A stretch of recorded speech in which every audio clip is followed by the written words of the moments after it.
Hi everyone, today I'm going to talk about Romanticism with my partners, who are Geraldine Peña and Valentina Martinez. I'm going to start with the meaning of Romanticism. It is a style of art, music, and literature popular in Europe in the last 18th and the early 19th centuries that deals with the beauty of nature and human emotions. Also, this describes things in a way that makes them sound more exciting and mysterious than they really are. Now I'm going to talk about the authors and critics of Romanticism. The main and most outstanding authors of Romanticism emerged in Europe in the late 18th century. They were the most important representative and exponents of an artistic, literary, musical, and intellectual movement that reached its great splendor between the years 1800 and 1850. Well, I'm going to start with the first author, that is Charlotte Brontë, 1816 the 1855, author recognized for her passionate novel Jane Eyre in the year 1847. She also published poems and three more novels. Born in England, the third of six siblings, she was 5 years when her mother died.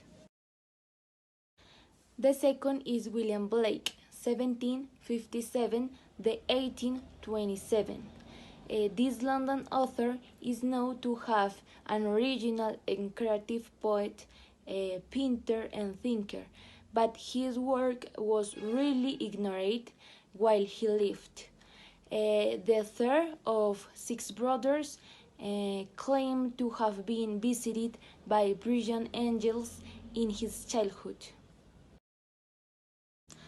The next is Charles Dickens, 1812 the 1817, author of 15 novels and countless essays and short stories. This celebrated English author generously promoted the careers of other novelists in his weekly columns and became involved in social issues.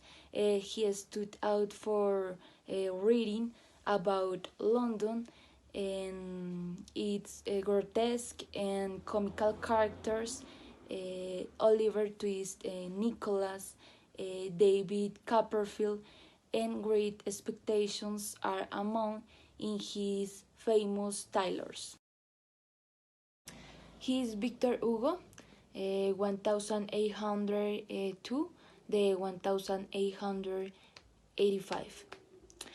Considered by many to be the best French writer in history, he was a poet and novelist, and among his most notable works are Our Lady in the year 1831, The Miserables 1862, and The Man Who Laughed in 1869.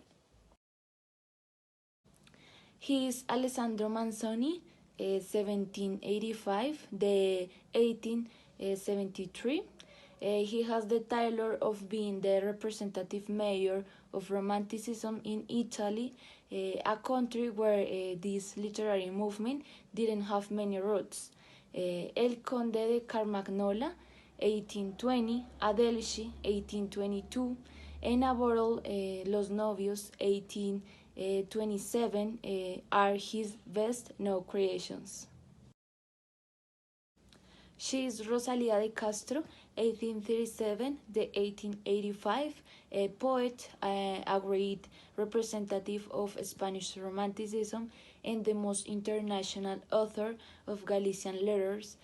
For many, it gave a breath of fresh air to Romanticism thanks to titles such as Conto Gallego, 1864, El Cadiceño, 1886, and Rinas, 18 1866. Today I'm going to talking about the literature in the Romanticisms.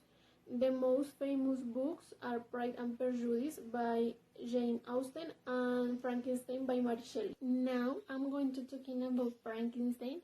Frankenstein was a novel written by Mary Shelley when she was 18 years old at the moment that she ran away with the man that she loved. Pride and Prejudice.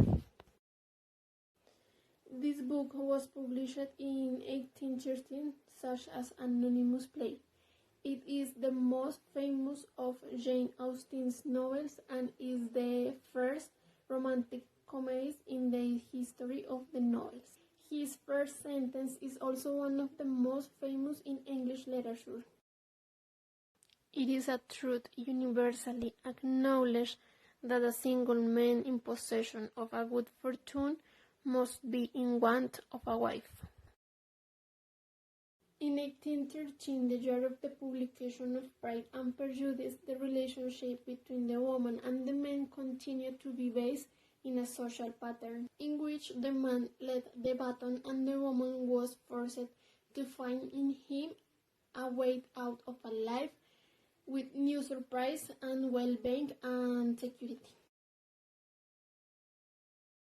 Now I'm going to talking about Frankenstein.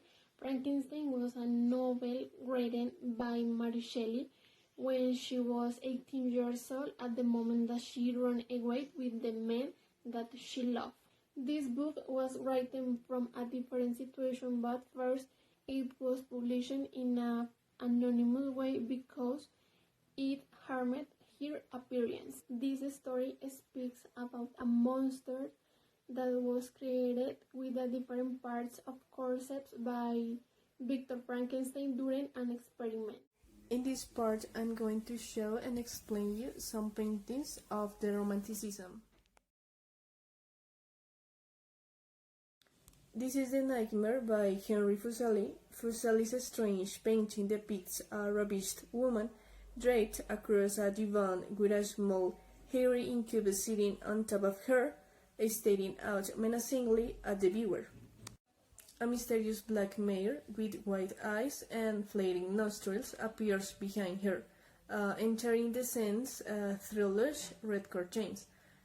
We seem to be looking at the effects and contents of the woman's dream at the same time.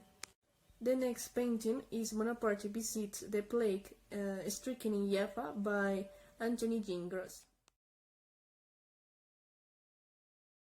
This painting depicts Napoleon, not yet the emperor, visiting his alien soldiers in 1799 in Jaffa, Syria, at the end of his Egyptian campaign.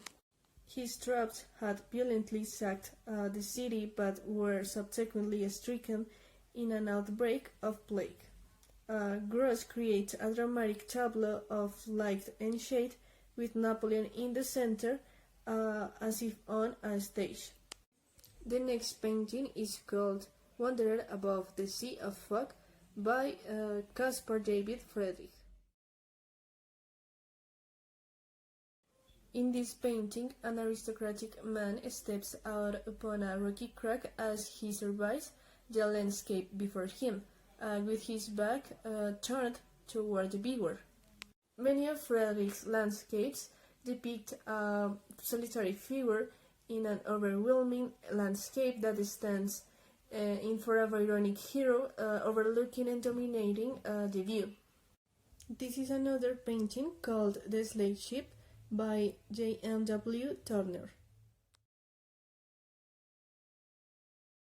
This painting depicts a seascape, the ocean as whirl of chaotic waves beneath a stormy sky that is lit up with red and yellow as if on fire. On the horizon, a ship with its sails unfurled appears to be headed directly into rough, dark waters.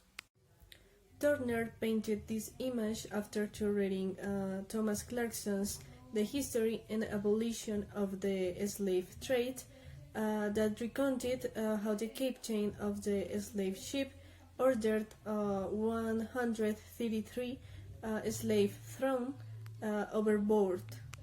The next painting is Liberty Leading the People by Eugène Delacroix. This famous and influential painting depicts the Paris uprising in July 1830. Delacroix doesn't present an actual event, but an allegory of revolution. Also, this painting presents a bare-chested woman representing the idea of liberty and encouraging the rebellious towards the victory. The Romantic period.